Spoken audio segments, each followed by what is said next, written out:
ఏడుస్తున్నావు? ఎందుకు ఏడుస్తున్నావు చెప్పు. ఫస్ట్ ఏడు బాబు. ఎందుకు ఏడుస్తున్నావు? ఎందుకు ఏడుస్తున్నావు? పొద్దున్నుండి ఎత్తుకొని ఉన్నా కదా, ఇంకేం చేయాలా? ఏం చేయాలా?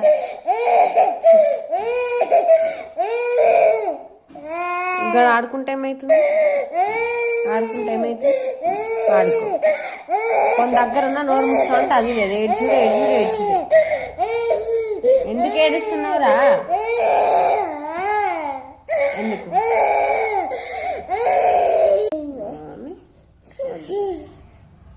అంతే సరిపోయిందా? దీనికోసం నేను ఇప్పటివరకు ఇచ్చింది నువ్వు.